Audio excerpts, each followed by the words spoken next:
So, as you already said, my name is Simone Aonzo, and at the moment I'm a research engineer at Eurecom.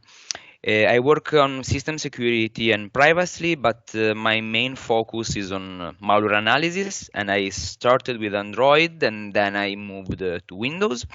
But I mean, I'm still working on both of them. I have I have studied and I got my PhD at the University of Genoa in Italy in computer science and system engineering.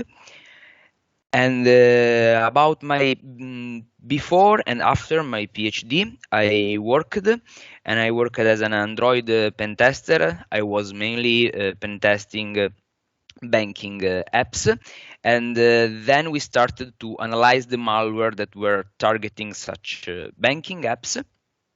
And if you want to contact me, I have my personal website, but my name is unique, so you can just Google my name and my surname. You can find all the stuff about me. Google knows everything. So, okay, the goal of this talk.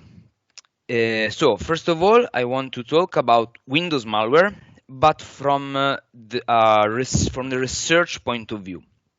And so I will put I will try to put emphasis on the state of the art, and all the tools and the techniques I will present, they will be oriented to perform a large scale analysis, but practical and modern means that everything I will mention, every tool, every project, it means that I have tested the project, that the project, the tool works and it is well maintained. Because I hate when, sometimes I'm attending some conference and they say, okay, we use this and this, and then you try and the tool is not working. So I have tried also when I prepared the slide to double check that everything is still working and maintained. The slides are a bit verbose because the idea is that I will also share with you the PDF so that you have a quick reference. And this talk is not self-referential, so I will not talk about my papers, my work. I just briefly mention a paper of mine at the end of the talk, just to sum up what I have explained so far. And most of the talk, the majority of the discussion is about technical implementations, technical challenges, and definitions. So, okay. When I am citing something, I use this legenda, this box that you can see here, with the title of the paper, the name of the conference on the journal, and the year. It's not a best way to cite things, but I mean it is not so invasive from the visual point of view. Okay, I have tried. I've searched a bit the definition for a malware, and in my opinion, Wikipedia has the best definition. So it is any software intentionally designed to cause disruption. So, for example, interrupt some service or deprive user access to information. So, for example, a ransomware. Gain unauthorized access to information or systems, and unknowingly interferes with the user's computer security and privacy.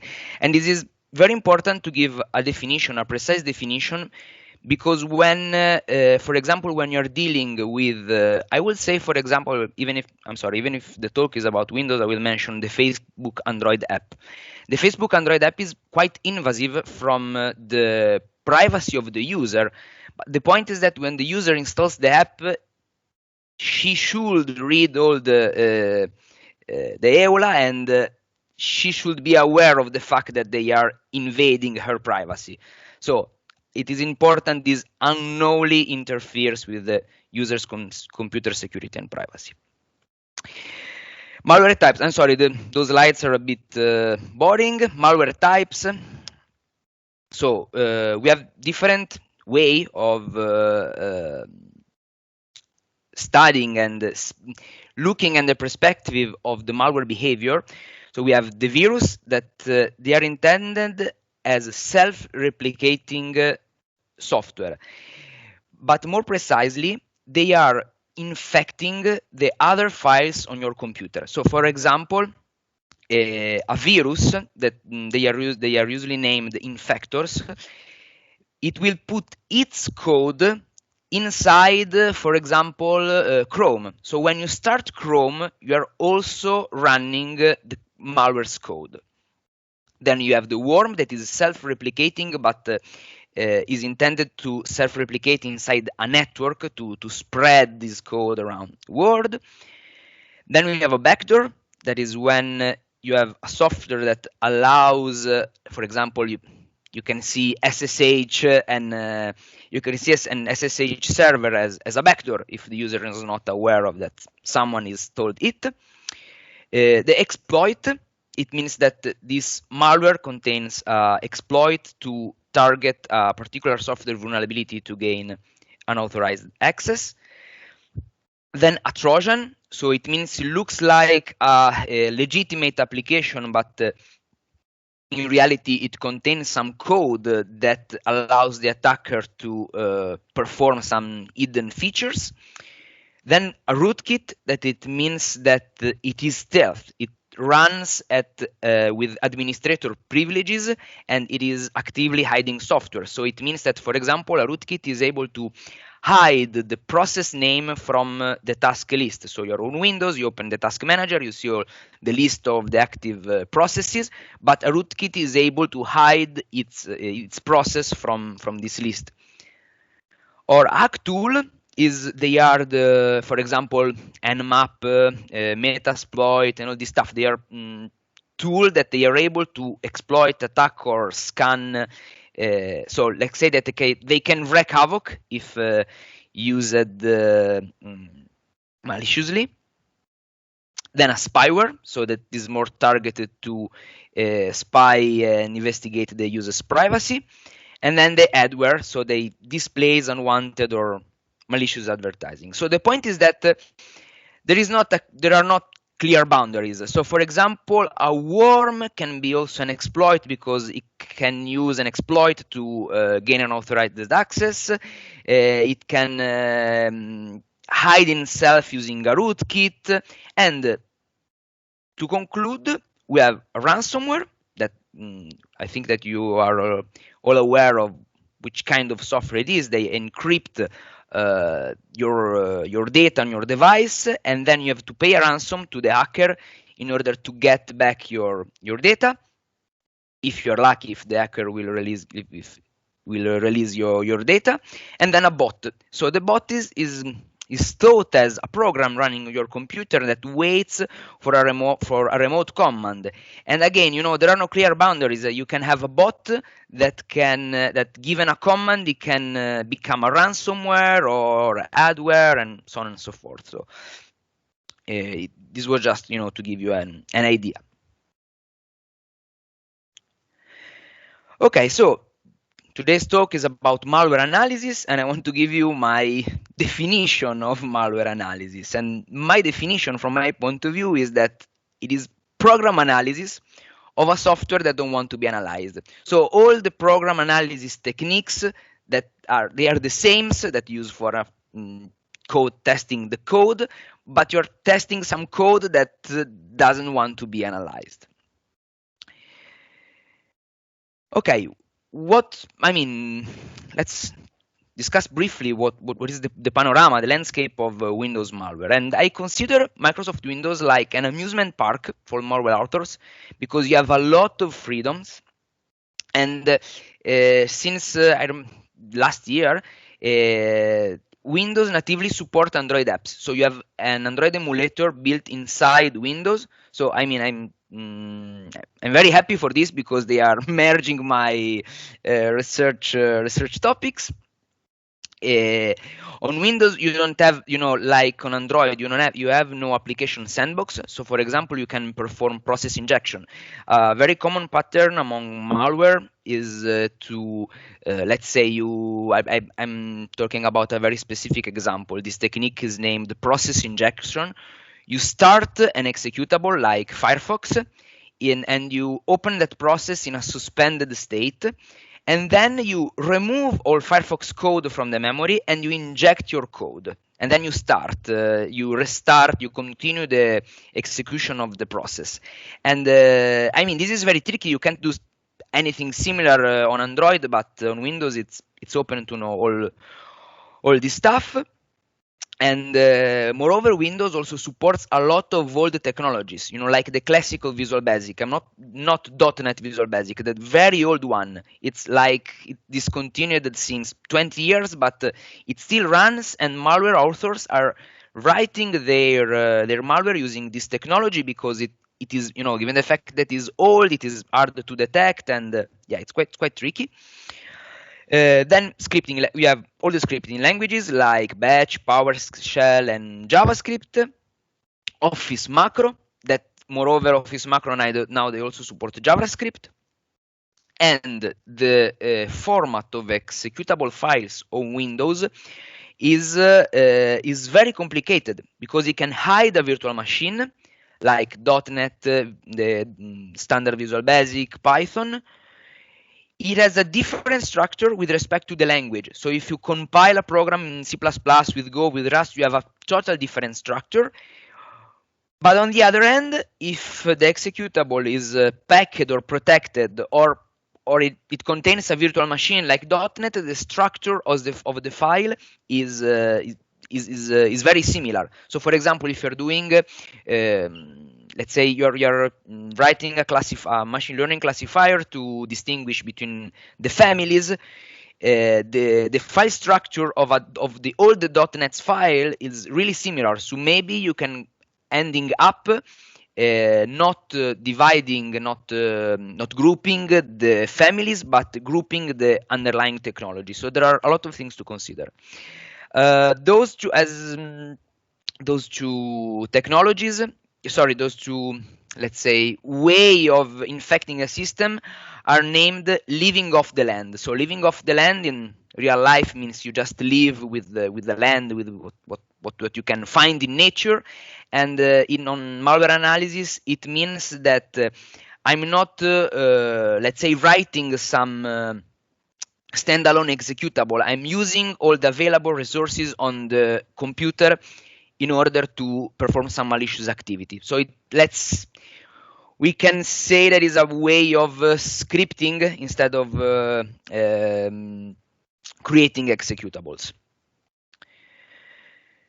Okay, so which types of malware analysis we know? We use the static, dynamic, memory forensic, and hybrid. It means that we can use a combination of all the 3 or 4 before mentioned analysis. Okay, static analysis, reason about the program without executing it. The point is that we can see an executable file from 2 points of views. The first one is the code. So we can reason about the data flow analysis. We reason on the control flow graph. And for example, we can determine and study the possible set of values that you can calculate in a particular point of the program. You can use abstract interpretation, in which you basically you are executing the code over an abstract domain. And then you have symbolic execution.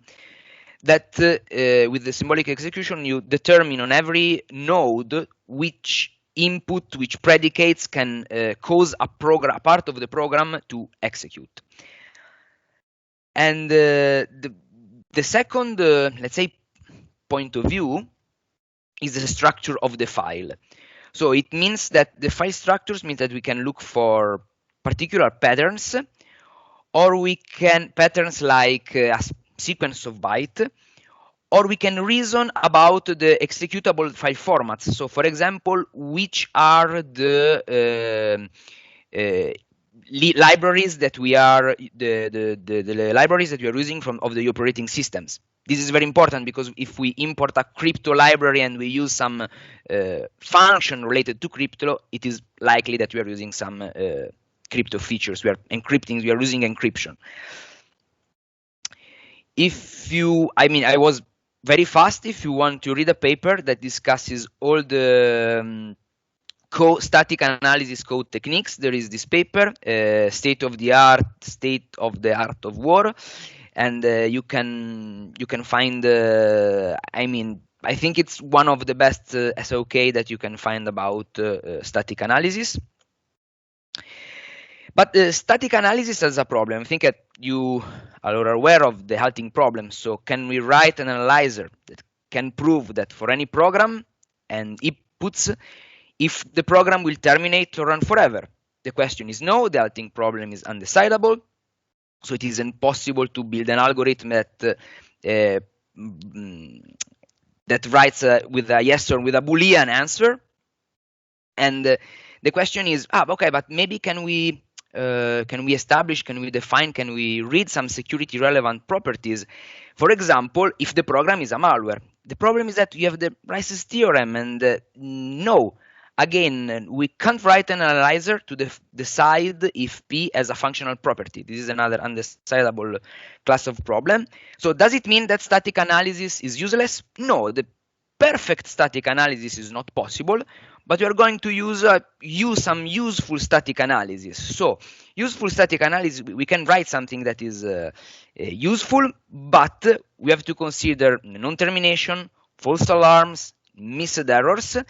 And it means that the static analysis tool that you're going to write or are going to use, they lead towards soundness or completeness, but they can't be sound or complete. And a very fast slide about what means sound and complete. I don't know your background. So the soundness means that we say that something is true, it is actually true. So we prevent the false negatives. And you can say, if we say nothing, it's trivially sound, because if you say nothing, it's for sure inside the set of the seeing the true things. And the completeness. So if we say something is true, the analysis will say for sure that the things we have said it's true. So we prevent the false positive. Okay, which tools can you use for statically analyze the code? And the point is that I mentioned Seneca because there is no favorable wind for the sailor who does not to know where to go. It means that, okay, I am analyzing a portable executable file, but which type of file? And you say it's an executable file. No, it is more subtle, because the type of the PA file, as I said before, it means that there are several ways of ending up with a PA file. You can write a native PA file. You can, with the Python, you can compile Python code and get an executable .NET, AutoHotkey, Visual Basic. There are a lot of technologies that in the end they create a portable executable file. So you need to use a tool to get the actual code. What means the actual code? It means that with .NET, if you look at the, let's say, the assembly, I prefer using this example with AHK, AutoHotkey. AutoHotkey is a scripting language to automate shortcuts. It's often used by gamers. AutoHotkey has a particular structure. They embed the whole script, so it's a text file. They embedded the script file inside the resources of the PE files. But then, if you disassemble the code of a PE file generated with AHK, in reality, the code is just the interpreter of AHK, but the actual code is the script embedded in the resources. And so if you're using a tool to analyze an AHK script, you're going to fail. You're not really inspecting the actual code. So, okay, which compiler or language were used to create this? Okay, now you run. I will show you which tool can you use to detect the technology that generated the PE files. You end up that it is a native PE files. So no technologies like old school C. But which compilers were used to create this PE file? Because it can be written in C, C++, Go, Rust, and this is an extract from IDA Pro. And if I have created an hello world, and the hello world with the basic hello world, I got 80 functions. I did the same with Rust, and I ended up with more than 500 functions. So the compiler completely changes, let's say, the face of the executable. So which tools do you should use? First one, top-notch IDA Pro by X-Rays. It's, has a very long story, is fast, it has the best decompiler, it has an awesome Windows supports with, it is able to detect function signatures, and it is the industry standard. The problem is that it is proprietary, it is very expensive, the decompiler is not included, you also have to pay another license for the decompiler, and the API of IDA Pro, they are quite low level. It's not well suited for program analysis.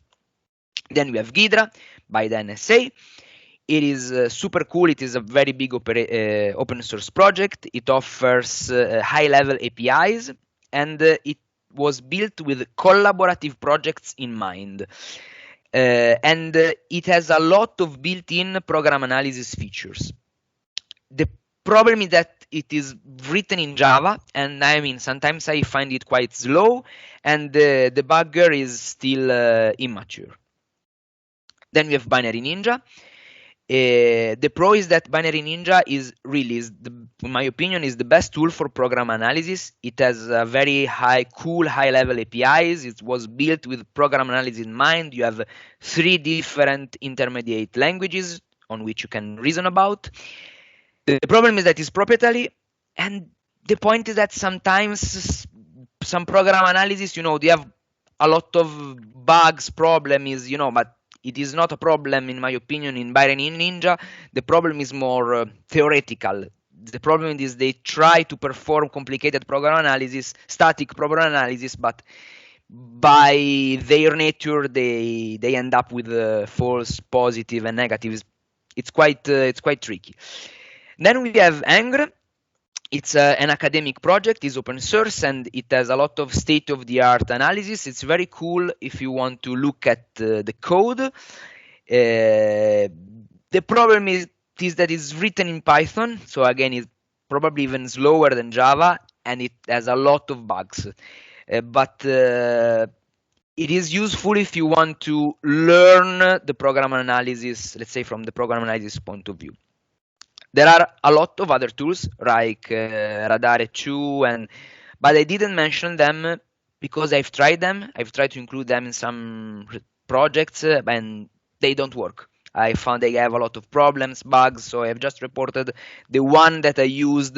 And I just mentioned Anger, but I never used it. And when I've tried to use it, I always got a lot of problems. IDA, Ghidra, and Binary Ninja, they are the ones I was able to successfully use it. Okay, then I have said that we can see as an executable files from 2 points of views: the code and the property of the structure of the file. And I will report just the tools that are suited for large-scale analysis. So the first one is Yara, developed by VirusTotal. It is very fast. It reasons on binary patterns.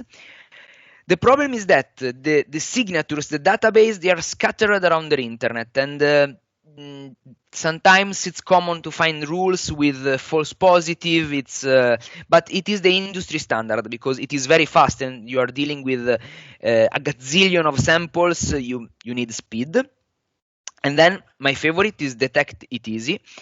It has a very fine-grained and well-defined signatures. The problem is that it's not a problem. It's a feature, but it is slow. Is that it has kind of JavaScript engine that is low. But if you want fine-grained signatures, you need a more complicated engine. So yeah, as I said before, the signatures are really well maintained and defined. And then we have Kappa. Kappa is a static analysis tool that detects the capabilities, so what the program can do from the static point of view in executable files. So for example, if I detect that the program imports a crypto function and in the code it uses a crypto function, Kappa will report, hey, it's this executable is performing crypto, probably on some input. Then there are some Python models. PA file is for parsing PA files, and signify in order to verify the signature of PE files, because PA files are like Android APK files. They can be signed, and a valid signature is for example, by Microsoft, it is a very good indicator that that it is not a malware. And then LIEF, you can parse, but also you can edit executable P files.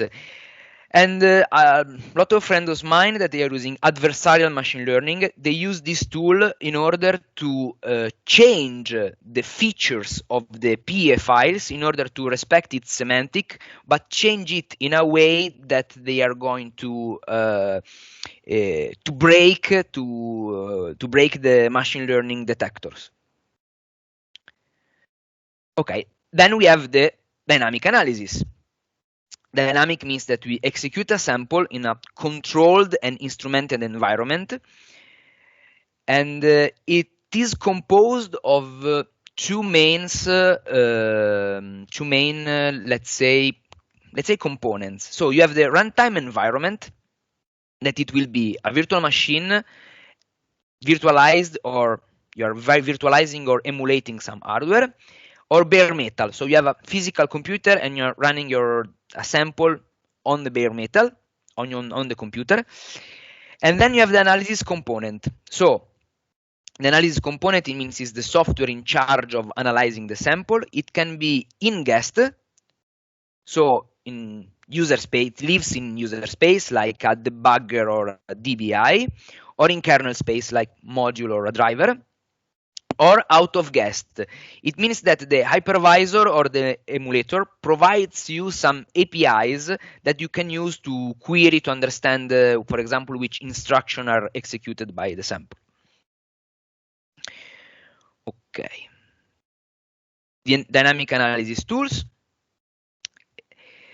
So there are a lot of dynamic analysis tools, but the problem here is, for this presentation, I'm reporting the ones that has granularity of the single instruction, because sometimes, I mean, we want to do program analysis. You need to understand. You need the instruction granularity, and they also works well with large scale analysis. The first one is Intel PIN. It is a DBI, dynamic binary instrumentation. DBI means that Intel PIN is in charge of executing the sample, and the sample is not, let's say, is not running by himself. Intel PIN creates a sort of cache, and it PIN executes the instruction from the cache. So you have the full control of the sample. You can do, I mean, anything you have in mind with your sample, you can do it. Intel PIN is well documented. Stable is developed by Intel, so it's a very useful tool. The problem is that it is just for x86 architecture, and it is closed source. Closed source, it means that they give you the Intel PIN executable, and you have to write a Windows or Linux library in order to perform some analysis. Then there is Panda. That is an emulator-based analysis tool. The cool thing about Panda is that it's multi-arch, is an open source project, is an academic project, and it offers the record and replay on execution. executions. It means that you run a sample and Panda will record all the operations the sample did on the machine, and then you can run the analysis. So this is a double-edged sword because the recording process is slow, needs a lot of space, but then you can let's say rerun the sample several times. And it also has a taint engine built in, and taint engine means that I want to understand when some, let's say, argument to a function, where they comes from. So for example, if I want to resolve a DNS, I want to know the string of the DNS, from which function is it coming from. Maybe it is generated using a dynamic generation algorithm. I want to understand in which region of the memory I have the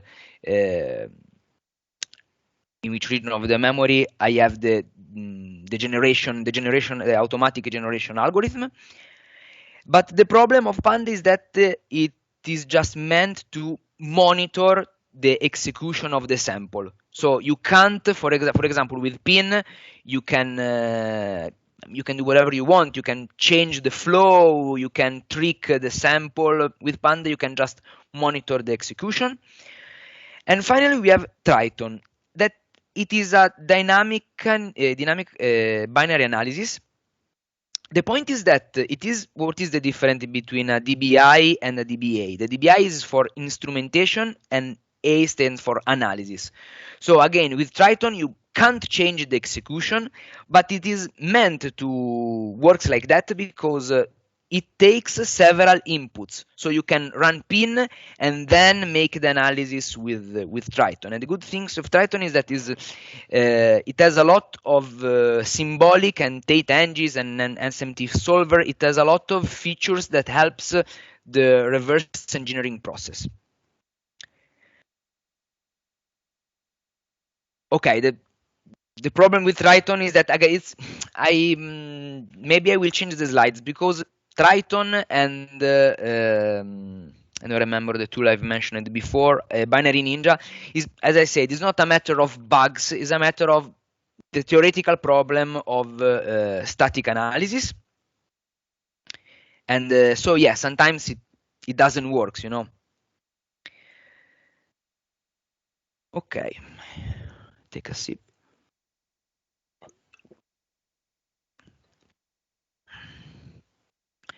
Okay, now let's say that we have our sample, we want to perform some large-scale dynamic analysis, and you have basically two approaches.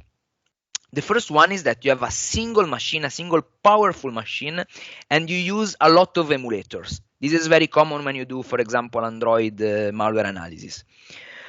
The cool thing is that you have the I would say it is the best for controlling of the instances.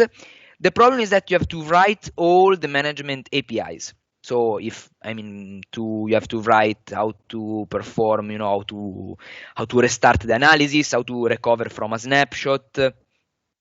So you have a lot of work in order to use this approach.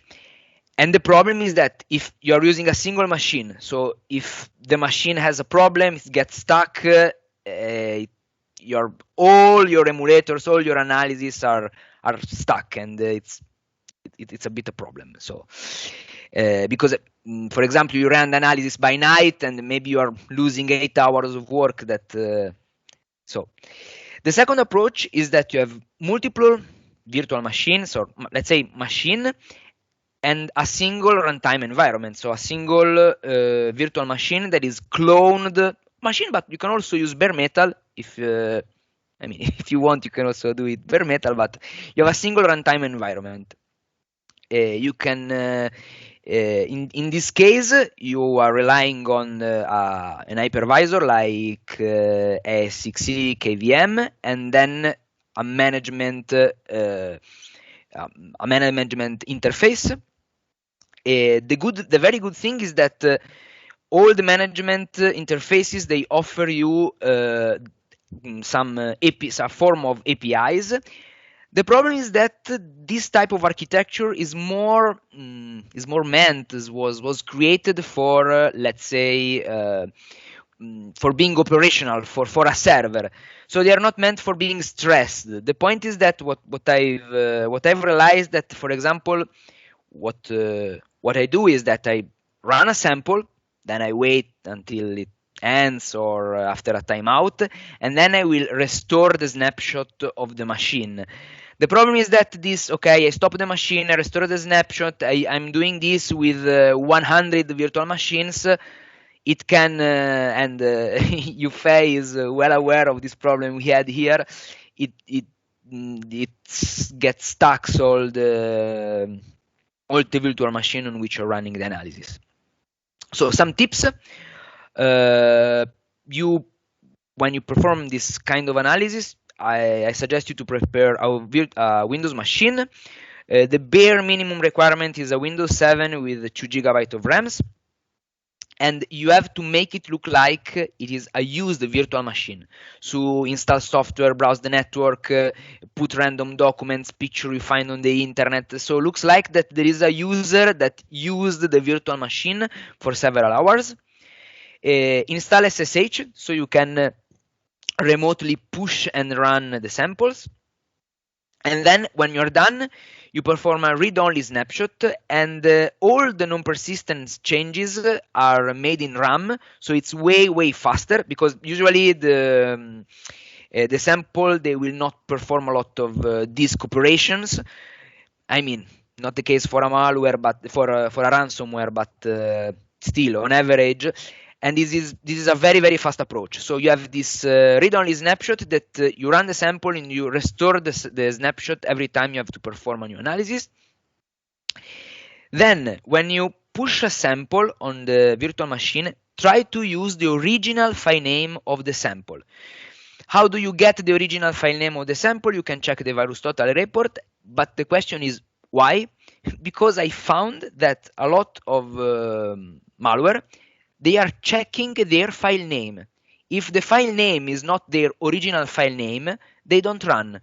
So they are thinking, okay, someone. To be honest, they just check the first, let's say, 10 characters, because on Windows, when you download a new file from Chrome, it appends, incrementing number at the end. So usually they check the first character of the file name, and if there is a mismatch, they don't run, because they think, okay, probably someone has changed the name, they pushed the name on some, it is inside some large-scale analysis pipeline, and they check this thing. The state of the art says that you have to run the sample for at least 2 minutes. So you have also to consider the overhead introduced by your analysis. So if your analysis it's 2 minutes, without overhead, if you have also to consider the overhead. And if you are dealing with old samples, so that is likely the old network infrastructure with the network infrastructure created by the authors is no more up and running, you can simulate the common internet services using InetSim. So it offers DNS. It gives to the sample the impression that all the services it is querying, they are online, they are up and running, they are responsive. I mean, it's not obviously it doesn't solve the problem at all, but still. And then you have to write your own orchestrator, and you can use Python async.io. It is your friend. It's very easy. It's useful. And then you have to mitigate all the evasive techniques. What does it mean? I will discuss about this in the next slide. Okay, sorry, the presentation.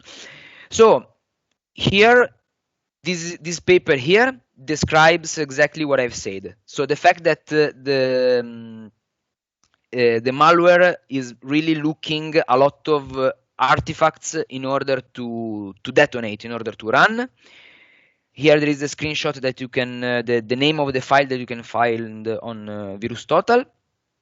And here this is the paper referring, they have studied how much time, for how many minutes do you need, how much time, minutes, seconds do you need to run a sample in order that the sample will exhibit enough runtime behavior.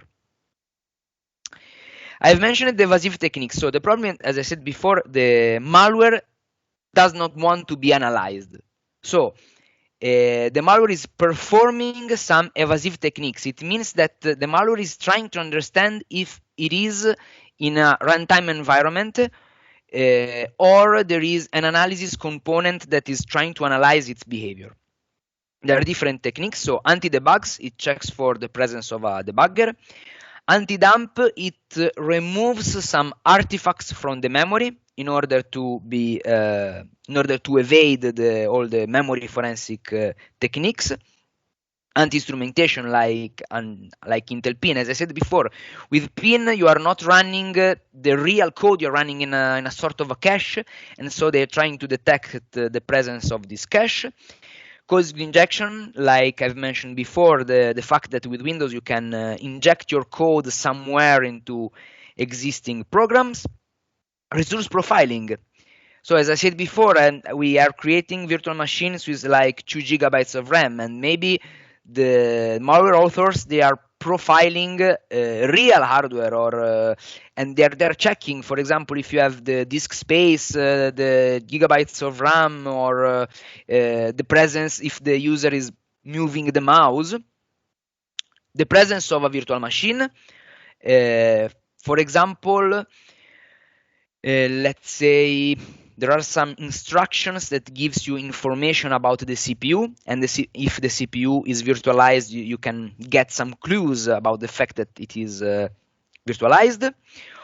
And then you have time attacks. So time stalling, it means that, okay, I know that you are going to analyze my sample for at least 5 minutes. I will stop the execution for 5 minutes, and then I will perform my malicious actions. Or I will measure the performance of your system. It means that some APIs, they often need calling some APIs. Sometimes they need a specific amount of time if you are on bare metal.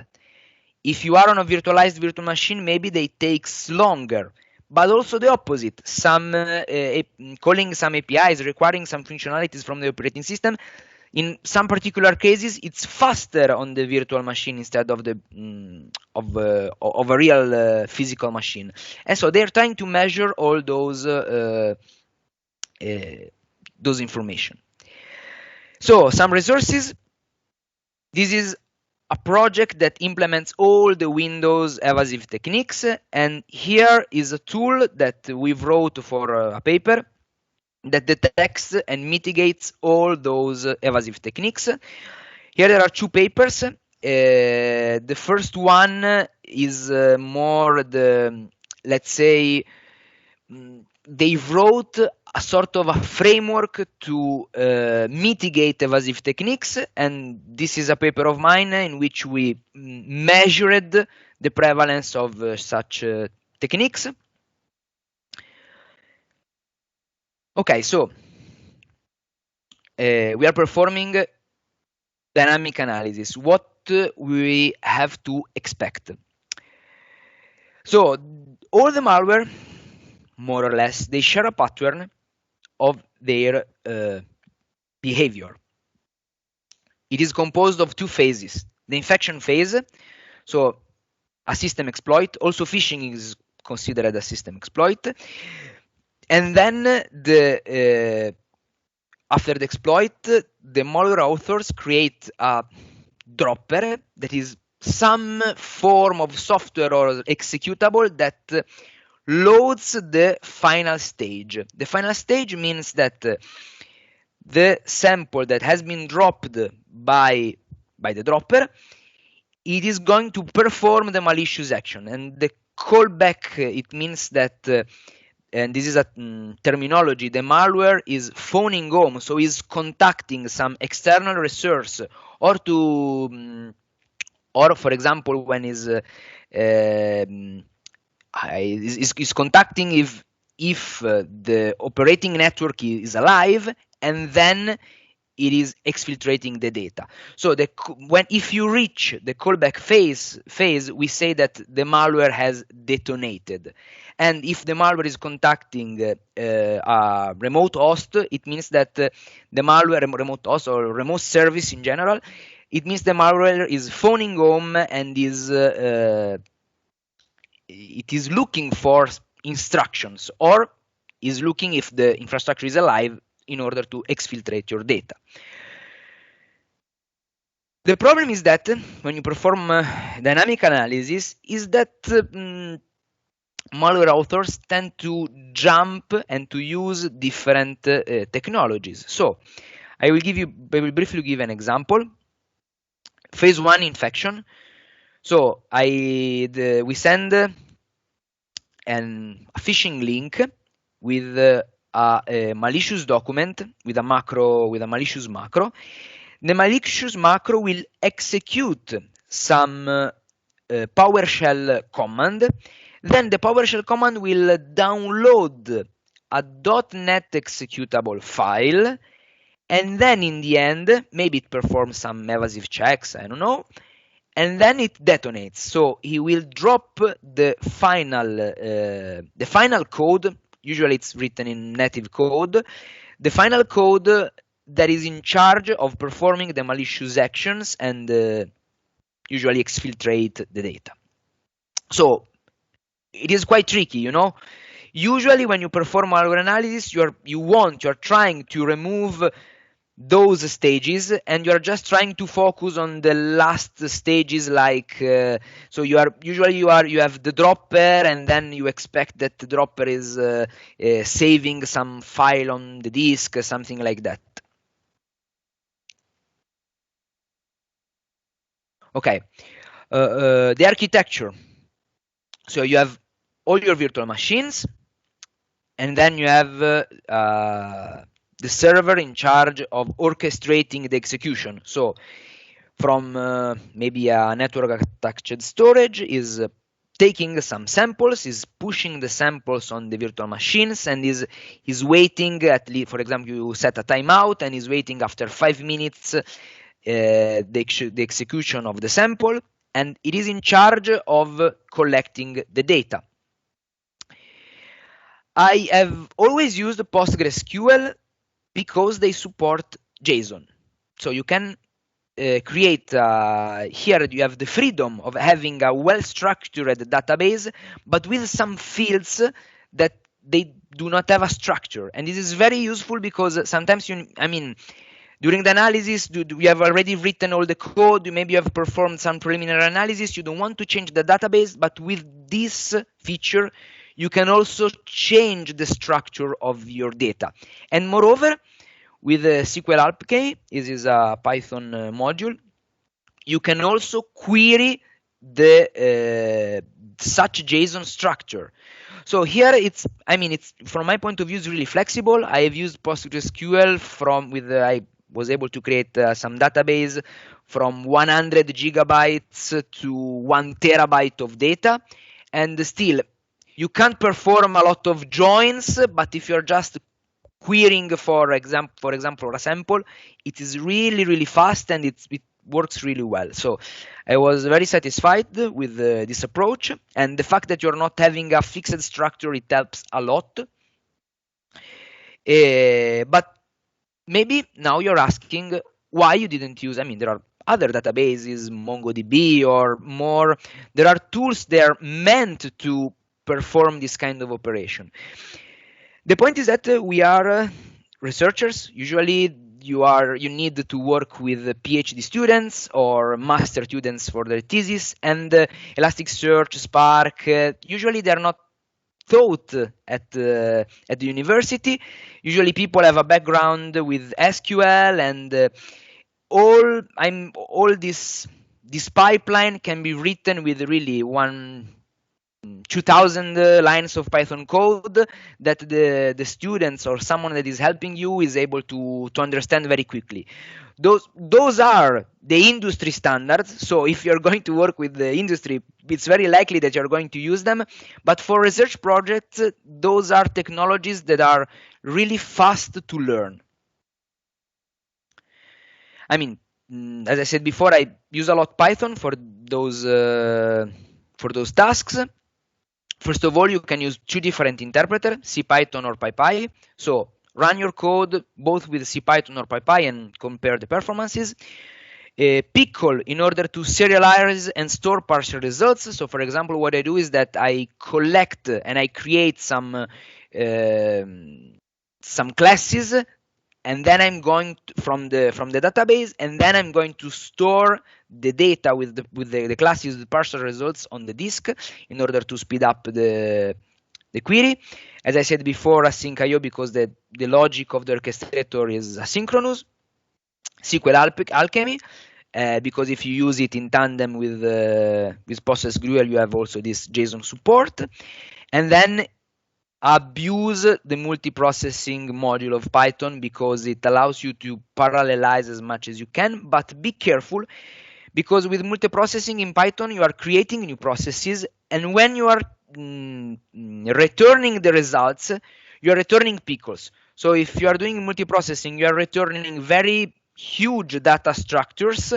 You are going to slow down the analysis, and you're losing all the benefits of the parallelism. Okay, we said we have static analysis, dynamic analysis, and finally we have memory analysis or memory forensic. It means that this is an entire line of research. You analyze the RAM for forensic artifact. I mean, in this talk, in this slide, I will just talk about malware. The point is that the malware often writes its components only in memory. So when you are performing some unpacking or drivers, memory analysis is performed in two steps. First one, you are acquiring the memory, and you can do that in several ways. You can just suspend the VM. When you suspend the VM on with some hypervisor, it's likely, for example, VMware, it creates a vmem file, and you can analyze the vmem file. You can, this is an executable, this is state-of-the-art executable in order to create a memory dump, or you can use proc dump. Proc dump was created, it is created more for debugging, some problems, but you can also use it to to create a mini dump crash report. There is a particular binary code that contains all the information, all the dump of a process. And then the second step is that you analyze the memory dump. You can use volatility. Volatility is state of the art for this topic. I will not go into all the details. This is very, very, very huge. The point is that volatility has a proc dump plugin. So in the end, it is likely if you're performing malware analysis, you're just looking at just one process. You want to create the mini dump report of the malware. And then in order to analyze the mini dump, there is this tool that is able to analyze the mini dump. Then, okay, now we know how to analyze the sample, and let's create some data set. Let's get some malware. Okay, VirusTotal is state of the art. It's insanely expensive. You need to collaborate with some industry, and if you ask them, they give you some few free samples for researchers. VirusSign is cheaper than VirusTotal, but then it has a daily live feed. VirusShare is amazing. It has a lot of torrents. The problem is that it is also aggregated in torrents. The problem is that they put everything inside, so you have to clean the data set. They put like HTML, APK. It's quite a mess, so you need to clean it. This is Abuse.ch. It offers also a dataset for malicious URLs. And then the same website, it also offers a malware dataset with very cool and advanced APIs. And then Vix Underground, it is a controversial community. They share samples. You have also advanced persistent threat samples. They are organized in family, and they also, this is the reason why they are controversial, because they also share the source code of malware. And yeah, it is, I don't want to go into this. It's but from a researcher point of view, it can be very, very useful. And then we have Malshare. It is a sort of collaborative VirusTotal. It offers a daily digest, and it is very cool because researchers often they upload famous samples. So if there is famous samples, you could find someone tweeting about some operation, some attack, and they say, okay, this is the hash of the sample. It's very likely that you're gonna find it on Malshare. But VirusTotal is the standard because they also give you the reports. I will talk now about the filtering. So we know how to perform the analysis. We know how to create our dataset. We have the sample, but then, as I said before, the PEA files are very different, and we have to care about the file structure. So if there is the compiler, if it is packed or not, if it is protected.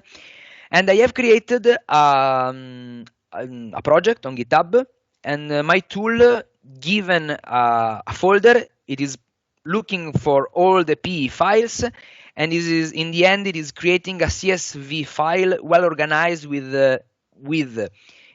under the hood. It is using Detect It Easy and some famous Yara signatures, and it creates a CSV file with all the information I use in order to filter, to separate the files.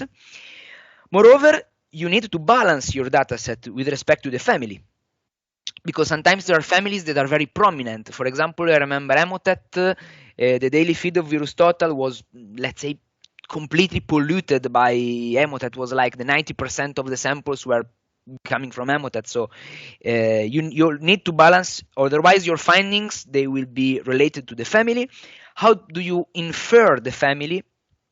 Given the VirusTotal report, you run AV class 2, and it gives you the family. So here there is a VirusTotal report. All the engines, they use a different way of naming the sample. There is no such agreement on the name of the family, and AV class, there is anyway, there is a paper behind this. It is a research project. It comes out with a single string defining the family of the sample. A few words about the industry, the vendors, and the engines. So, as I said before, there is no agreement of the name of the families because they use different engines.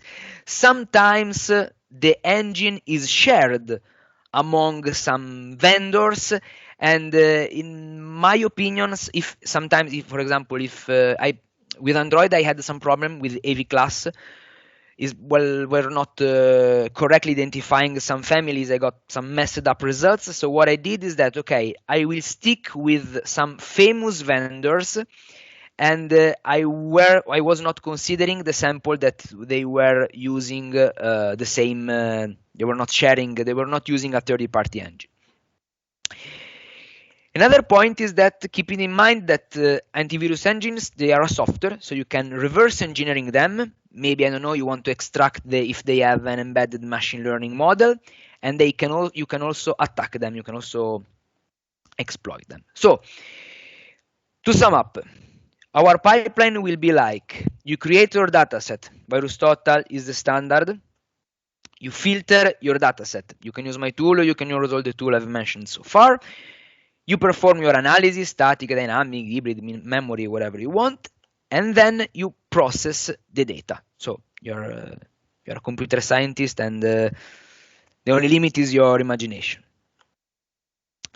So I want to conclude with the current research in malware analysis. Let's say the current, I would say, fields, path. Machine learning and adversarial machine learning, they are polarizing the research. There are a lot of papers. The point is that, in my opinion, I'm absolutely not an expert in machine learning, but given the fact that you are learning from data, it is very important which data are you feeding, and so it is the data set is crucial when you're dealing with machine learning. Deobfuscation, that is also a reverse engineering problem, but It means that the sample performed some tricks, some ways in order to complicate the reverse engineering, the human that is reverse engineering the sample. So you need to create a simplified version that is that for the human being. Measurements, so you are measuring some phenomenon like prevalence of packed samples. Big data, so it means that malware analysis, large scale malware analysis is a big data problem, and sometimes if you are able to optimize some queries, for example, there is a recent paper, they found a way to optimize the search for Yara patterns. Yara is the tool I've mentioned before with the sub-signatures. They found a way to optimize the search of some signature with a lot of binaries. If you improve the dynamic analysis, so you are, for example, you find a way that allows like I've tried to do, like you're trying to mitigate all the evasive techniques in order to make the sample detonate. Or operations. Operation means, for example, botnets. You are observing some network, some criminals that they have all their network, their services. You observe the network. Maybe you work with the police in order to take down the network, or you just it's like more observing how malware authors they attack with their malicious software. Memory forensic, and the human beings. So the human is a crucial component of the malware analysis, and you also need to understand how it relates with this task. And I have created a list of all the papers published in the last 3 years. So if you also want to help me, so here you have basically a list of all the papers they discuss about malware analysis. And okay, I think I have created those slides just for a backup plan, but I'm running out of time, so I will skip this part because it was just I just wanted to present how a work of mine. I will conclude with these slides. So this is a giant wall of text. Those are the books I have read, worth reading books I have read in the last 11 years. To be honest, I can't suggest you a good book about research in malware analysis, because they are more created for the malware analyst and not the malware data science. This book here, it's nice, but if you already have a machine learning background, is not so. Yeah, for maybe malware data. If you say, okay, what, Simone, among those books, what do you suggest? Have a look at malware data science, because it has a lot of things that I've mentioned so far. It has a good introduction about the PE file, but if you want to learn how to reverse, how to analyze the software, how to analyze the malware samples, you have to look around all those books to find the most relevant for the topic you're going to face. If you want to do memory forensic or manual reverse engineering. Last point, this is not a technical book. This is a Sandworm is let's say a non-fiction book about Sandworm, that is an APT, an advanced persistent threat. They are a state actor, and it is quite interesting because it pictures the cyber war that is happening right now. I absolutely don't want to discuss about political questions, so I just tell you, try to read this book, and I found it very interesting. Okay, I'm done. Thank you for your attention.